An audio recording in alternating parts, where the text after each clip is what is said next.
nom du Père, du Fils et du Saint-Esprit, un seul Dieu, Amen. Chers téléspectateurs, aujourd'hui, j'aimerais aborder la seconde et dernière partie du thème des bébés éprouvettes. Le point de vue religieux. J'ai expliqué que porter un enfant n'était pas simplement un processus biologique, mais que c'était aussi un processus social, religieux et psychologique. La religion impose certaines règles à la procréation auxquelles il ne faut pas se déroger. Du point de vue religieux, avoir un enfant se déroule dans le cadre de la famille formée par l'homme et la femme unis par le sacrement du mariage. C'est pourquoi l'introduction d'une tierce personne dans le processus de l'enfantement n'est pas acceptable. Cette situation peut survenir dans deux cas. Quand le sperme est fourni par une autre personne, insémination artificielle par un donneur, ou quand l'ovule est fourni par une autre femme, don d'ovule. Quand l'embryon grandit dans l'utérus d'une autre femme mère porteuse, dans ce cas, bien que l'embryon soit le fruit de l'union entre le sperme du mari et l'ovule de sa femme, l'évolution de l'embryon nécessite la participation d'une tierce personne. Cette situation, qui n'est pas acceptée par la religion, crée plusieurs problèmes, aussi bien juridiques que psychologiques. Du point de vue juridique, laquelle des deux femmes peut réclamer la maternité de l'enfant? La femme qui a porté l'enfant a-t-elle perçu une rémunération? La religion permet-elle à une femme de louer son utérus?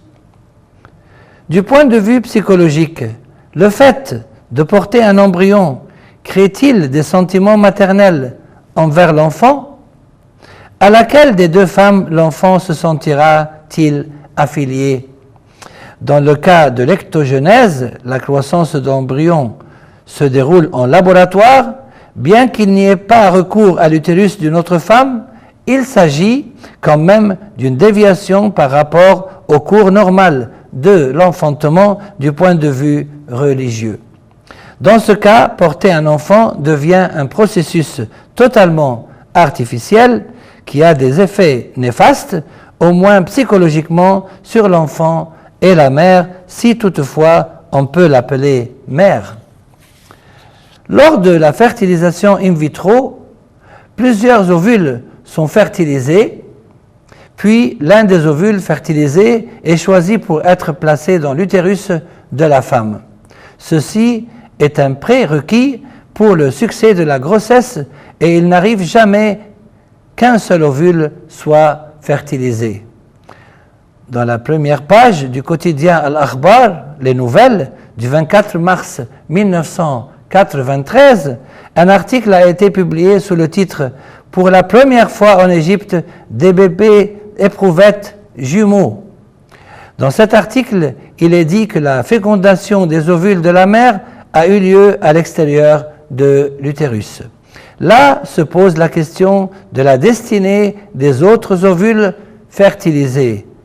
C'est une question importante du point de vue religieux, car l'embryon est considéré comme un être vivant à partir du moment où la fertilisation a eu lieu. Si les embryons non sélectionnés sont destinés à mourir, n'est-ce pas considéré comme un meurtre du point de vue religieux?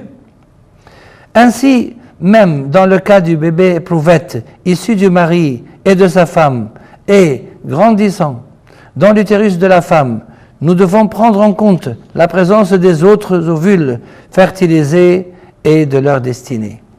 Sinon, l'arrivée de cet enfant sera construite sur la destruction de ses frères et sœurs.